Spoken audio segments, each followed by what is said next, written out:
Hello दोस्तों, कैसे हैं आप सब। दोस्तों, आज की इस मुख्तसर सी वीडियो में हम ईरान और इसराइल की जंग के मुतालिक बात करेंगे कि क्या ईरान का हमला हकीकी था या सिर्फ फॉल्स फ्लैग अटैक था। और दोस्तों, क्या ईरान ने हमला फ़लस्तीनी मुसलमानों खुसूसन गज़ा के मज़लूम लोगों को बचाने के लिए किया या इस हमले की वजह कुछ और थी। जानते हैं सब हक़ाइक़ इस वीडियो में।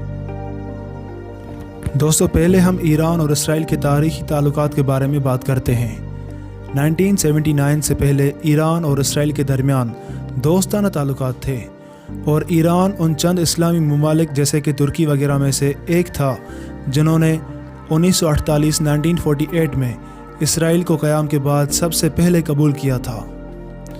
लेकिन ये बात काबिल गौर होनी चाहिए कि उस वक्त का ईरान मुकम्मल सेक्युलर रियासत था। वहाँ कोई भी इस्लामी निज़ाम हुकूमत न था और ना ही कोई शरई कानून।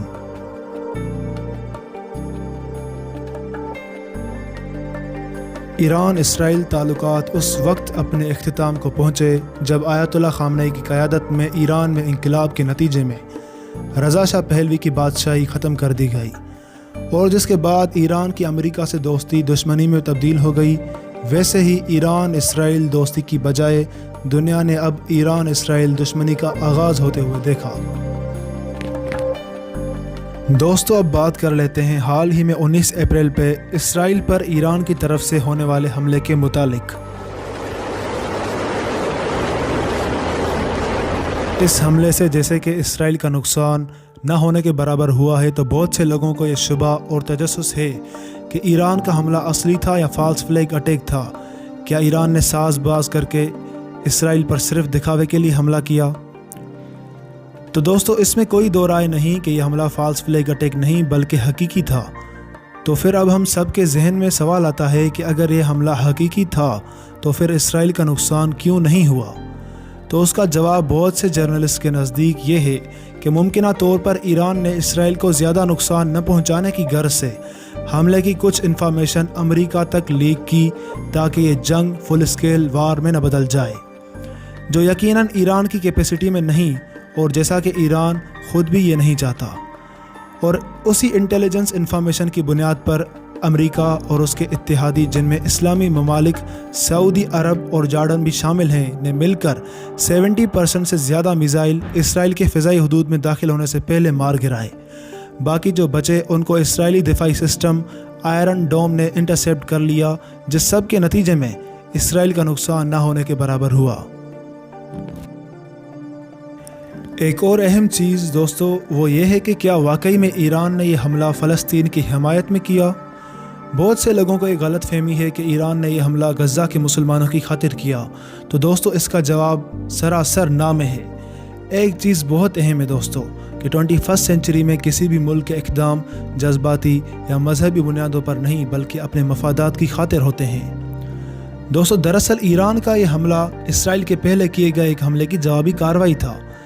कुछ हफ्ता कबल इसराइल ने ईरान की शाम में कायम एम्बेसी पर ख़तरनाक हमला किया, जिसके नतीजे में ईरान के हाई रैंक ऑफिशल्स मारे गए और इंटरनेशनल लॉ के मुताबिक एम्बेसी किसी भी मुल्क की सरजमीन तस्वुर की जाती है और एम्बेसी पर हमला उस मुल्क की सोवरेनिटी पर हमला तस्वुर किया जाता है। ईरान ने भी इसी कानूनी हक़ को इस्तेमाल करते हुए जवाबी हमला किया, ना कि फ़लस्तीनियों के खातिर। दोस्तों, इस सारे मामले में एक बहुत तशवीशनाक चीज़ जो है वो यह है कि सऊदी अरब और जॉर्डन का फर्स्ट लाइन ऑफ डिफेंस के तौर पर सेहूनी रियासत का साथ देना है और अपनी फ़िज़ाई हदूद को उसके लिए खोल देना, जो यकीनन उम्मत से गद्दारी के बराबर है। कम अज़ कम अगर साथ नहीं दिया तो मुखालिफ सफ़ में तो न खड़े होते। लेकिन जैसे मैं पहले अर्ज़ कर चुका कि 21वीं सदी में कोई भी मुल्क सिर्फ़ और सिर्फ अपने मफाद का होता है। सऊदी अरब और ईरान के बीच शदीद कशीदगी का बायस यमन की खाना जंगी है, जहाँ पर दोनों मुल्क अपने इत्तेहादी फरीकों की सपोर्ट करते नज़र आते हैं। और रही बात जॉर्डन की, तो वो ईरानी मुखालिफ एजेंडा पर क्यों चल रहा है, तो वो भी ईरान की एक प्रॉक्सी है लिबनान के अंदर। ईरान की प्रॉक्सीज़ ने सिफारती सतह पर जहाँ ईरान को मुश्किल में डाल रखा है, तो वहीं पड़ोसी मुल्कों को भी ईरान का दुश्मन बना दिया है। उम्मीद है दोस्तों मुस्तकबिल करीब में ईरान अपनी प्रॉक्सीज़ पर खर्च किए जाने वाला पैसा, जिसकी वजह से उसकी इकॉनमी खस्ता हाल हो गई है, अपनी आवाम की खुशहाली और बेहतरी की खातिर इस्तेमाल करेगा।